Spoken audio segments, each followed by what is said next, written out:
दोस्तों साल 2008 में टीबीआर न्यूज़ ने कॉन्वर्सेशन विद द क्रो नाम से एक इंटरव्यू पब्लिश किया था, जिसमें सीआईए के ऑफिसर रॉबर्ट क्राउली ने एक्सेप्ट किया था कि डॉक्टर होमी जहांगीर भाभा की रहस्यमयी मौत में सीआईए का हाथ था। उन्होंने कहा था कि 60 के दशक में भारत परमाणु बम की दिशा में काम कर रहा था और इससे अमेरिका को डर लगने लगा था कि कहीं उनके लिए कोई परेशानी खड़ी ना हो जाए।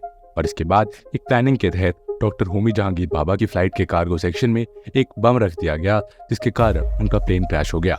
ये सारी बात रॉबर्ट क्राउली ने 1995 में जर्नलिस्ट ग्रेगरी डगलस से कही थी, लेकिन रॉबर्ट ने कहा था कि ये इंटरव्यू उनकी डेथ के बाद ही पब्लिश किया जाए। इसीलिए साल 2008 में ये इंटरव्यू सार्वजनिक किया गया। दोस्तों, अब आप शायद सोच रहे होंगे कि भला America Indian scientist Homi Jehangir Bhabha से इतना क्यों डर रहा था और क्यों अमेरिका ने उनको मरवाने की साजिश रची थी। असल में दोस्तों, डॉक्टर होमी जहांगीर भाभा को father of Indian nuclear programme के नाम से जाना जाता है और वो न्यूक्लियर एनर्जी की मदद से भारत में एनर्जी क्राइसिस की कमी को दूर करना चाहते थे और साथ ही वो भारत को एक परमाणु संपन्न राष्ट्र बनाने का सपना देखा करते थे। साल 1965 में उन्होंने आकाशवाणी के रेडियो पर कहा था कि यदि उनको मौका दिया जाए तो सिर्फ 18 महीने के भीतर ही वो न्यूक्लियर वेपन तैयार कर देंगे और पूरी दुनिया में इस खबर से हाहाकार मच गया। दोस्तों, इस खबर से अमेरिका भी बुरी तरह से घबरा गया था और उन्होंने भाभा को मारने की प्लानिंग शुरू कर दी थी। दोस्तों, होमी जहांगीर भाभा ने भारत के आधुनिक विकास के योगदान में अहम भूमिका निभाई है और दोस्तों, जिस समय देश आर्थिक रूप से कमजोर था, उस दौर में भी उन्होंने बहुत ही कम संसाधनों से भारत में न्यूक्लियर रिएक्टर बनाकर दुनिया को हैरान और परेशान कर दिया था। और दोस्तों, आज की इस वीडियो में होमी जहांगीर भाभा की जर्नी को जानेंगे और हम जानेंगे कि कैसे उन्होंने इतनी वेस्टर्न प्रेशर्स के बाद भी उन्होंने इंडिया को एक न्यूक्लियर पावर कंट्री बनाने का सपना देखा। और इतना ही नहीं दोस्तों, उन्होंने अपनी जान तक को दांव पर लगाकर भारत को ऐसा मार्गदर्शन दिया था जिसकी वजह से ही आज भारत न केवल वेपनरी में बल्कि एनर्जी सेक्टर में भी दुनिया की चंद न्यूक्लियर कंट्रीज में से एक है। Early life of Homi Jehangir Bhabha. दोस्तों, डॉक्टर होमी जहांगीर भाभा एक महान फिजिसिस्ट और मैथमेटिशियन थे और उनका जन्म 30 अक्टूबर 1909 के दिन मुंबई में एक समृद्ध पारसी परिवार में हुआ था। होमी भाभा ने अपनी primary education Cathedral and John Cannon school से कंप्लीट की थी और 12th क्लास की पढ़ाई उन्होंने मुंबई के एल्फिंस्टन कॉलेज से पूरी की। बीएससी की पढ़ाई के लिए उन्होंने रॉयल इंस्टीट्यूट ऑफ साइंस में एडमिशन लिया और ग्रेजुएशन कंप्लीट करने के बाद होमी जहांगीर भाभा को उनके माता पिता ने इंग्लैंड की कैम्ब्रिज यूनिवर्सिटी में पढ़ने को भेज दिया। मैकेनिकल इंजीनियरिंग की डिग्री हासिल करने के बाद होमी भाभा पीएचडी की पढ़ाई करने लगे और 1934 में उन्हें डॉक्टरेट की डिग्री भी मिल गई। इस दौरान उन्हें कई स्कॉलरशिप भी मिली और पढ़ाई पूरी करने के बाद वो कॉस्मिक रेस पर रिसर्च करने लगे। इस दौरान उन्होंने Nobel prize winner Paul Dirac और नील बोर जैसे वैज्ञानिकों के साथ भी काम करने का मौका मिला और पॉल डायरेक को होमी अपने आइडल मानते थे। दोस्तों, 1939 में होमी जहांगीर भाभा कुछ समय के लिए भारत आए और उन्होंने सोचा कि कुछ दिन बाद वो कैलटेक यूनिवर्सिटी चले जाएंगे, लेकिन उनकी किस्मत को तो कुछ और ही मंजूर था। उनके भारत लौटने के बाद सेकेंड वर्ल्ड वॉर शुरू हो गई और वो वापस यूरोप नहीं जा पाए। और दोस्तों, ऐसे ही एक दिन मैसूर के गेस्ट हाउस में उनकी मुलाकात सर सीवी रमन से हुई और उनसे मिलकर वे काफी प्रभावित हुए। दोस्तों, ये वही सीवी रमन है जिन्हें रमन इफेक्ट के आविष्कार के लिए फिजिक्स के क्षेत्र में नोबेल पुरस्कार मिला था और सीवी रमन ने होमी को बैंगलोर के इंडियन स्कूल ऑफ साइंस में रीडर की जॉब का ऑफर दिया। साथ ही रमन ने उन्हें ये भी समझाया कि आप अपनी काबिलियत का इस्तेमाल भारत के विकास के लिए करें और इसके बाद होमी भाभा का मन बदल गया और उन्होंने भारत में ही रहकर रिसर्च करने का फैसला लिया। दोस्तों, यूपीएससी एक ऐसा एग्जाम है जिसका सपना हर साल करोड़ों लोग देखते हैं, लाखों लोग फॉर्म फिल करते हैं और कुछ हजार बच्चे ही अपनी मंजिल तक पहुंच पाते हैं। आपने भी कभी ना कभी ये सपना जरूर देखा होगा, लेकिन कभी कभी हमारी आर्थिक स्थिति या इकोनॉमिक सिचुएशन हमें यूपीएससी की तैयारी करने के लिए सपोर्ट नहीं करती है। मैं मानता हूं कि आज 7,000 से 15,000 रुपए के कोर्सेज भी मार्केट में अवेलेबल हैं, लेकिन जब बात आती है सिलेक्शन की तो आप अपना टाइम और अटेम्प्ट कहीं भी वेस्ट नहीं कर सकते। ऐसे में लो कॉस्ट कोर्सेज आज भी मार्केट में अवेलेबल तो है, लेकिन लो क्वालिटी की वजह से कभी भी यूपीएससी की तैयारी डेमोक्रेटाइज नहीं हो पाई है। लेकिन दोस्तों, अभी सब कुछ चेंज होने वाला है, क्योंकि अनअकैडमी जो यूपीएससी एग्जाम की तैयारी के लिए इंडिया का बेस्ट प्लेटफॉर्म है, जिसके ऑनलाइन पेड प्रोग्राम से पढ़कर यूपीएससी में 70+ एस्पिरेंट्स का सिलेक्शन हुआ है, वो अब आपको 15 मंथ्स यूपीएससी सब्सक्रिप्शन ऑफर कर रहा है मात्र 24,999 रुपए में। दोस्तों, सिर्फ दिन के 54 रुपीज में आपको मिल जाता है अनअकैडमी प्लस का access with India's highest quality UPSC educators, जैसे कि Mrinal Patel sir, Sudarshan Gurjar sir, Sarmad Mehraj sir और मधुकर कोटावे सर। और दोस्तों, आपको हिंदी, इंग्लिश और इंग्लिश बैचेस के लिए सेपरेटली 24,999 रुपीज नहीं पे करने हैं, बल्कि एक ही सब्सक्रिप्शन में आपको सारी लैंग्वेजेस के बैचेस का एक्सेस मिल जाता है। और इसीलिए अब हर गांव, हर कस्बे और हर शहर के लर्नर्स अपने IAS, IPS और IFS बनने के ड्रीम को पूरा कर पाएंगे और तैयारी कर पाएंगे इंडिया के बेस्ट एजुकेटर्स के साथ। लेकिन दोस्तों ध्यान रखिए, ये ऑफर केवल 7 मई तक ही वैलिड है, तो अभी अनअकैडमी के UPSC सब्सक्रिप्शन को लेना ना भूलें। इस सब्सक्रिप्शन को लेने के लिए लिंक डिस्क्रिप्शन में है, तो अभी जाइए और क्लिक करिए उस पर। और चलिए अब आगे बढ़ते हैं वीडियो के साथ। Step towards nuclear energy programme. दोस्तों, होमी जहांगीर भाभा ने विदेश जाने का फैसला तो टाल दिया था, लेकिन उस समय इंडिया में कोई अच्छे रिसर्च इंस्टीट्यूट नहीं हुआ करते थे। वो जानते थे कि यदि भारत को आधुनिक पथ पर आगे लेकर चलना है तो किसी अच्छे संस्थान का होना बहुत जरूरी है, और इसीलिए 1945 में उन्होंने JRD टाटा की मदद से मुंबई में Tata institute of fundamental research की स्थापना की, और इसकी स्थापना के लिए दोराबजी टाटा ट्रस्ट ने फंडिंग की थी। होमी भाभा ने देश के युवाओं को इस इंस्टीट्यूट में आकर पढ़ने और सीखने को इनवाइट किया, और 1947 में लंबे इंतजार के बाद भारत को जब अंग्रेजी हुकूमत से आज़ादी मिली तो ऐसा होते ही होमी भाभा ने न्यूक्लियर प्रोग्राम की बात करना शुरू कर दिया। उन्होंने सबसे पहले रूपरेखा तैयार की और फिर उन्होंने PM नेहरू को एक लेटर भेजा। लेटर में होमी भाभा ने बताया कि न्यूक्लियर एनर्जी को वो इलेक्ट्रिकल एनर्जी के तौर पर इस्तेमाल कर सकते हैं, और उन्होंने ये भी लिखा कि आने वाले समय में भारत में एनर्जी की डिमांड में इजाफा होने वाला है, और इस डिमांड को पूरा करने के लिए उन्हें न्यूक्लियर प्रोग्राम स्टार्ट करना होगा। दोस्तों, एक और जहां दुनिया भर के साइंटिस्ट अभी तक कंफ्यूज थे कि न्यूक्लियर एनर्जी का यूज कमर्शियल तरीके से किया जा सकता है या नहीं, वहीं दूसरी ओर होमी भाभा ने इसका पूरा ब्लूप्रिंट तैयार कर लिया था, और उनका आइडिया इतना अच्छा था कि नेहरू जी को भी पसंद आया और उन्होंने इसे ग्रीन सिग्नल दे दिया। साल 1948 में इंडियन न्यूक्लियर एनर्जी कमीशन की स्थापना की गई, और इसके बाद होमी भाभा ने 3 स्टेज न्यूक्लियर प्रोग्राम तैयार किया। सबसे पहले उन्होंने न्यूक्लियर रिएक्टर बनाने की बात कही, और उसके बाद भारत को परमाणु हथियार से लैस देश बनाने का दावा किया। होमी भाभा की बात सुनकर वेस्टर्न कंट्रीज ने कहा कि भारत एक विकासशील देश है और उससे पहले अन्य जरूरी पहलुओं पर ध्यान देने की जरूरत है। लेकिन होमी भाभा ने इस बात का विरोध किया और कहा, आने वाले समय के लिए न्यूक्लियर एनर्जी प्रोग्राम भारत के लिए बहुत महत्वपूर्ण है। जहां एक ओर दुनिया भर में कोल्ड वॉर जारी थी और पूरी दुनिया 2 खेमे में बढ़ गई थी, वहीं दूसरी ओर भारत निष्पक्ष रहकर विकास की ओर आगे बढ़ रहा था। होमी भाभा भी अपनी रिसर्च में जुटे हुए थे। 1955 में उन्होंने कहा कि न्यूक्लियर प्रोग्राम के लिए अलग डिपार्टमेंट होना चाहिए, और इसके बाद उन्होंने डिपार्टमेंट ऑफ एटॉमिक एनर्जी की स्थापना की। दोस्तों, अब वो अपने लक्ष्य के काफी करीब पहुंच चुके थे, लेकिन उनके सामने एक और समस्या पैदा हो गई थी, और वो जानते थे न्यूक्लियर रिएक्टर के लिए थोरियम या यूरेनियम की जरूरत होगी। दोस्तों, उस समय भारत में यूरेनियम के भंडार तो मौजूद थे, लेकिन उनकी माइनिंग में एक लंबा समय लगता। और दोस्तों, इस टॉपिक से रिलेटेड एक इंटरेस्टिंग फैक्ट आपको बताऊं तो होमी जहांगीर भाभा, जो आज से लगभग 50 साल पहले मिट्टी में मौजूद थोरियम से न्यूक्लियर रिएक्टर बनाने की कल्पना कर रहे थे, इंडिया ने आज उस कल्पना को वास्तविकता में बदल दिया है, और इंडिया ने हाल ही में thorium based nuclear power plant शुरू कर दिया है, जिस पर डिटेल वीडियो हमने पहले से बना रखी है, जिसे आप आई बटन पर टैप करके देख सकते हैं। दोस्तों, टॉपिक पर वापस आए तो भारत को न्यूक्लियर रिएक्टर बनाने के लिए यूरेनियम की खासा जरूरत थी, और उसकी कमी में यूरेनियम की डिमांड पूरी करने के लिए होमी भाभा ने फ्रांस और ब्रिटेन से मदद मांगी। वैसे तो दोस्तों, वेस्टर्न कंट्रीज नहीं चाहती थी कि भारत का न्यूक्लियर प्रोग्राम आगे बढ़े, लेकिन ब्रिटेन जानता था कि यदि उसने भारत की मदद नहीं की तो फ्रांस या कनाडा भारत की मदद कर देंगे, और ऐसे में ब्रिटेन के साइंटिस्ट सर जॉन कॉकक्राफ्ट ने यूरेनियम सप्लाई करने के लिए हाथ आगे बढ़ाया। और यहाँ पर आपको ये बता दें दोस्तों कि जॉन कॉकक्राफ्ट और होमी भाभा कैम्ब्रिज यूनिवर्सिटी में एक साथ रिसर्च किया करते थे। और दोस्तों, यूरेनियम मिलने के बाद होमी भाभा ने कहा कि वो 1 साल में न्यूक्लियर रिएक्टर तैयार कर देंगे, और उन्होंने जब ये बात कही तो किसी को विश्वास नहीं हुआ। उस समय तो कई देश ये कहने लगे कि भारत जैसा गरीब देश कहाँ न्यूक्लियर एनर्जी के सपने देख रहा है, और होमी भाभा उन लोगों को अच्छी तरह से जवाब देना जानते थे, और इन सारी बातों को इग्नोर कर उन्होंने अपना फोकस प्रोजेक्ट पर बनाए रखा। Indian nuclear energy programme successful. 200 साल 1956 में होमी जहांगीर भाभा का एक सपना पूरा हुआ। भारत ने अपना पहला न्यूक्लियर रिएक्टर बना लिया था, और नेहरू जी ने उस रिएक्टर का नाम अप्सरा दिया था। ये भारत के लिए एक बड़ी उपलब्धि थी, और इस उपलब्धि के साथ ही अमेरिका की बेचैनी भी और ज्यादा बढ़ने लगी थी। इसी कुछ ही समय के अंदर भारत ने कनाडा की मदद से साइरस नाम का एक और न्यूक्लियर रिएक्टर बनाया था, लेकिन दोस्तों, ये दोनों ही रिएक्टर सिर्फ टेस्टिंग के लिए थे और इन्हें कमर्शियल पर्पस के लिए यूज नहीं किया जा सकता था।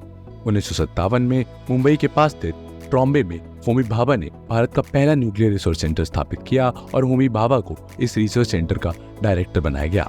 आपको बता दें दोस्तों कि ये वही रिसर्च सेंटर है जिसे आप और हम बार्क यानी भाभा एटॉमिक रिसर्च सेंटर के नाम से जानते हैं। इंडियन न्यूक्लियर प्रोग्राम के सफल होने पर भाभा को पूरी दुनिया में पहचान मिलने लगी थी, और उन्हें जिनेवा में यूनाइटेड नेशन द्वारा आयोजित एक सम्मेलन में बुलाया गया। ये सम्मेलन शांतिपूर्ण तरीके से न्यूक्लियर ऊर्जा यूज करने को लेकर था और डॉक्टर होमी भाभा को सम्मेलन का सभापति भी बनाया गया था। दोस्तों, उन्होंने प्रेस कॉन्फ्रेंस पे अपने विचार व्यक्त किए और उनकी बात सुनकर सभी लोग काफी प्रभावित हुए। होमी भाभा ने कहा कि न्यूक्लियर पावर को एग्रीकल्चर, एनर्जी और मेडिकल फील्ड में यूज किया जा सकता है। और दोस्तों, न्यूक्लियर रिएक्टर बनाने के बाद अब होमी भाभा भारत को न्यूक्लियर वेपन प्रोवाइड कराना चाहते थे। उनका मानना था कि देश की सुरक्षा और इंटरनेशनल लेवल पर हो रही घटनाओं के कारण भारत के पास परमाणु हथियार का होना जरूरी है, लेकिन नेहरू जी उनकी इस बात से ज्यादा सहमत नहीं थे। दोस्तों, वैसे नेहरू जी को होमी भाभा पर पूरा भरोसा था, लेकिन न्यूक्लियर पावर के दुरुपयोग के वो सख्त खिलाफ थे। और दोस्तों, इसके बाद 1962 में भारत और चीन के बीच युद्ध होता है और इस युद्ध के बाद होमी भाभा एक बार फिर नेहरू को परमाणु हथियार की अहमियत के बारे में समझाते हैं, लेकिन नेहरू नहीं मानते। और दोस्तों, इसके बाद 1964 में चीन ने परमाणु हथियार का परीक्षण किया और इसके बाद भारत के लिए खतरा और भी बढ़ गया। साल 1964 में ही पीएम नेहरू की मौत हो जाती है और उनके बाद देश की कमान लाल बहादुर शास्त्री जी के हाथों में आ जाती है। शास्त्री जी वैसे तो काफी शांत स्वभाव के व्यक्ति थे, लेकिन देश की सुरक्षा के साथ वो किसी भी प्रकार का समझौता नहीं करना चाहते थे। और दोस्तों, इसीलिए उन्होंने डॉक्टर भाभा से कहा कि वो परमाणु हथियार के प्रोजेक्ट पर काम करना जारी रखे। और 1965 में दोस्तों, भारत और पाकिस्तान के बीच युद्ध छिड़ जाता है। और दोस्तों, इस वॉर के बाद भारत अपनी परमाणु नीतियों में बदलाव करता है और न्यूक्लियर वेपन्स बनाने का फैसला लेता है। लेकिन दोस्तों, भारत को एक काम दुनिया से छुपा कर करना था, क्योंकि यदि वेस्टर्न कंट्रीज को इसकी भनक भी लग जाती तो भारत पर कई तरह के सैंक्शंस लगा दिए जाते। और दोस्तों, यही अक्टूबर 1965 में होमी जहांगीर भाभा ने आकाशवाणी रेडियो पर यह कह दिया कि यदि उन्हें खुली छूट दे दी जाए तो वो सिर्फ 18 महीनों के भीतर ही परमाणु हथियार बना देंगे। और चीन से लेकर अमेरिका और रूस तक हर जगह भाभा का ये मैसेज पहुंच गया। दोस्तों, इस मैसेज ने दुनिया भर में तहलका मचा कर रख दिया और अमेरिका भी डॉक्टर भाभा से खौफ खाने लगा था। उसने भारत को रोकने की भी काफी कोशिश की, लेकिन उसकी सारी कोशिशें नाकामयाब साबित हुई। Doctor Homi Bhabha death conspiracy. दोस्तों, होमी जहांगीर भाभा के ऐलान के बाद से ही अमेरिका के अंदर खौफ बैठ गया था और उसे लगने लगा था कि यदि भारत ने परमाणु हथियार विकसित कर लिए तो उसके लिए खतरा बन जाएगा। और असल में दोस्तों, अमेरिका हमेशा से ही दुनिया भर में अपनी तानाशाही चलाने की कोशिश करता आया है और वो चाहता नहीं था कि दुनिया का कोई भी देश उससे ज्यादा ताकतवर बने या बेहतर हथियार डेवलप करे। कोल्ड वॉर के दौरान अमेरिका को ये डर लगने लगा था कि यदि भारत ने रशिया की मदद से न्यूक्लियर वेपन बना लिए तो इन दोनों देशों के बीच नजदीकियां बढ़ जाएंगी। और अगर भारत रशिया का प्रॉक्सी नेशन बन गया तो एशिया में अमेरिका की पकड़ कमजोर हो जाएगी। और इसी वजह से अमेरिका नहीं चाहता था कि भारत का न्यूक्लियर प्रोग्राम आगे बढ़े और इसीलिए भारत को रोकने के लिए अमेरिका ने काफी कोशिशें भी की, लेकिन उसकी सारी कोशिशें नाकाम साबित हुई। हालांकि दोस्तों, आपका ये भी जानना जरूरी है कि भारत का ऐसा कोई इरादा नहीं था और भारत सिर्फ अपनी सुरक्षा के लिए परमाणु हथियार बनाना चाहता था। परंतु अमेरिका शुरुआत से आज तक हर किसी को अपना दुश्मन ही मानता हुआ आया है और आज भी वो आसानी से किसी भी देश पर भरोसा नहीं करता है। दोस्तों, होमी भाभा के इंटरव्यू के सिर्फ 3 महीने बाद ही 11 जनवरी 1966 के दिन भारत को एक बड़ा झटका लगा और ताशकंद समझौते के लिए गए प्रधानमंत्री लाल बहादुर शास्त्री की मौत हो गई। पूरे देश में शोक का माहौल छा गया था और दोस्तों, हर कोई हैरान था कि दुनिया की सबसे बड़ी डेमोक्रेसी वाले देश के पीएम की मौत इस तरह से कैसे हो सकती है। और उनकी मौत पर कई सवाल उठाए जाने लगे और दोस्तों, आज तक भी शास्त्री जी की मौत एक रहस्य बनी हुई है। और इतना ही नहीं दोस्तों, पीएम की मौत के ठीक 13 दिन के बाद ही देश को एक और बड़ा झटका लगा और भारत के परमाणु ऊर्जा आयोग के जनक डॉक्टर होमी जहांगीर भाभा की भी एक विमान दुर्घटना में मौत हो गई। 24 जनवरी को उन्होंने वियना में आयोजित होने वाले इंटरनेशनल एटॉमिक रिसर्च कॉन्फ्रेंस में भाग लेने के लिए जिनीवा के लिए फ्लाइट पकड़ी। और दोस्तों, उस समय भारत से वियना तक की कोई डायरेक्ट फ्लाइट नहीं जाती थी, इसीलिए उन्हें जिनीवा से होकर वियना तक जाना पड़ा था। और दोस्तों, जब एयर इंडिया की फ्लाइट 101 फ्रांस के पहाड़ों के ऊपर से गुजर रही थी, उसी समय वो एक दुर्घटना का शिकार हो गई और फ्लाइट पहाड़ों के बीच क्रैश हो गई। विमान में बैठे होमी जहांगीर भाभा सहित 117 यात्रियों की मौत हो गई। और फ्लाइट क्रैश कैसे हुई और इसको लेकर फ्रांस ने कहा कि पायलट और कंट्रोल रूम के बीच मिसअंडरस्टैंडिंग हो गई थी और वो फ्लाइट की ऊंचाई का सही अंदाजा नहीं लगा पाए थे, जिस कारण से यह हादसा हुआ। ये रिपोर्ट भारत ने स्वीकार तो कर ली, लेकिन इस पर कई सवालिया निशान खड़े हो गए। आखिरी बार जब पायलट और एटीसी के बीच बात हुई थी तो प्लेन पहाड़ों से 3000 फीट ऊपर था और 1 मिनट के भीतर ही आखिर वो कैसे पहाड़ों से टकरा गया। इस सवाल का जवाब फ्रांस के पास भी नहीं था और शास्त्री जी और होमी जहांगीर भाभा की मौत के बाद ऐसा लग रहा था कि मानो अमेरिका अपने मंसूबों में कामयाब हो गया है। दोस्तों आज भी कुछ लोगों का ऐसा मानना है कि शास्त्री जी और होमी भाभा की मौत के बीच कुछ कनेक्शन है, तो दोस्तों वहीं कुछ लोग ऐसा भी कहते हैं कि ये कोई दुर्घटना नहीं बल्कि एक सोची समझी साजिश थी। दोस्तों लोग ऐसा मानते हैं कि अमेरिका की खुफिया एजेंसी CIA ने होमी जहांगीर भाभा की मौत की प्लानिंग की थी, क्योंकि अमेरिका नहीं चाहता था कि भारत एक परमाणु हथियार से संपन्न देश बने। और दोस्तों इसी कारण 56 साल की उम्र में डॉक्टर भाभा का निधन हो गया। और दोस्तों आखिर में साल 2008 में CIA के ऑफिसर और पत्रकार के बीच हुई बातचीत को TBR न्यूज ने पब्लिश किया, जिसमें रॉबर्ट क्राउली ने होमी भाभा की हत्या में CIA के इन्वॉल्वमेंट की बात स्वीकार की थी। Homi Bhabha's dream came true. दोस्तों डॉक्टर भाभा के गुजर जाने के बाद डॉक्टर विक्रम साराभाई को न्यूक्लियर एनर्जी डिपार्टमेंट का चेयरमैन बनाया गया। और विक्रम साराभाई न्यूक्लियर वेपन बनाने के सख्त खिलाफ थे, लेकिन 1967 में इंदिरा गांधी के आग्रह करने के बाद वो इसके लिए राजी हो गए। इसके बाद उन्होंने 75 से भी कम लोगों की एक टीम बनाई, जिसके साथ विक्रम साराभाई ने प्रोजेक्ट को आगे बढ़ाया। और 18 मई 1974 के दिन भारत ने पोखरण में परमाणु बम का भूमिगत परीक्षण किया। इस परीक्षण में सबसे अहम भूमिका राजा रमन्ना और होमी सेठना की रही थी। और इसके बाद 1998 में भारत ने अटल बिहारी वाजपेयी जी के नेतृत्व में पोखरण में दूसरा परमाणु परीक्षण किया था। और इस बार भी अमेरिका ने भारत को रोकने की बहुत कोशिश की, लेकिन भारत के इरादों के आगे अमेरिका की एक ना चल सकी। तो दोस्तों कुछ इस तरीके से होमी जहांगीर भाभा तो इंडिया को न्यूक्लियर पावर कंट्री बनते नहीं देख पाए, लेकिन दोस्तों उनके कदमों पर चलकर ही आज इंडिया न्यूक्लियर पावर्स में अपना एक अलग स्थान बना पाया है। आज के समय में भारत के पास कुल 5 परमाणु रिसर्च सेंटर हैं, जो कि दिल्ली, मुंबई, इंदौर, कोलकाता और हैदराबाद में है। इसके अलावा दोस्तों कुल 22 परमाणु रिएक्टर भी देश में संचालित हैं, जिनके जरिए 7480 मेगावाट बिजली का उत्पादन होता है। भारत की प्लानिंग है कि 2030-31 तक ये आंकड़ा 22,480 मेगावाट तक पहुंच जाए। और दोस्तों फिलहाल देश में 11 परमाणु रिएक्टर्स पर काम जारी है।